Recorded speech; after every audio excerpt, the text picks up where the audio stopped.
ইসলামী আন্দোলন বাংলাদেশ রাজনীতি করি ইসলামী নীতি আদর্শ রাষ্ট্রীয় পর্যায়ে বাস্তবায়নের লক্ষ্যে। অনেক রাজনৈতিক সংগঠনের ছাত্র সংগঠন রয়েছে, আবার ইসলামী আন্দোলনের ছাত্র সংগঠনের তাদের ব্যতিক্রমতা কী, তাদের ভিন্নতা কী? ভিন্নতা এতটুকুই যে আমরা ইসলামী আন্দোলন বাংলাদেশ রাজনীতি করি ইসলামী নীতি আদর্শ রাষ্ট্রীয় পর্যায়ে বাস্তবায়নের লক্ষ্যে।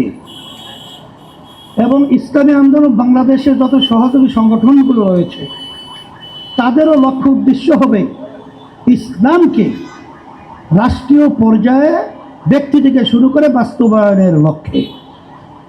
এখানে অনেক ছাত্র সংগঠন রাজনৈতিক দলের রয়েছে, কিন্তু ইসলামী আন্দোলনেরও ছাত্র সংগঠন, ইসলামী ছাত্র আন্দোলন রয়েছে।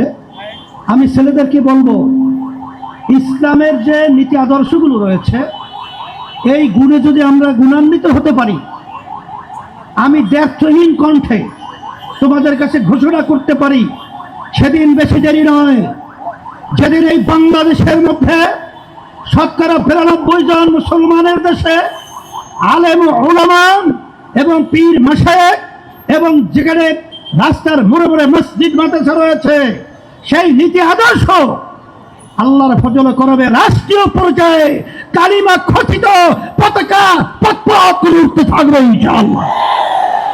এই জন্য আমি তোমাদেরকে বলবো, খবরদার নীতি আদর্শ কখনো যেন আমাদের বিঘ্নত না হয়। তাহলে অন্যান্য রাজনৈতিক ছাত্র সংগঠন, আমাদের ছাত্র সংগঠনের কোনো পার্থক্য থাকবে না।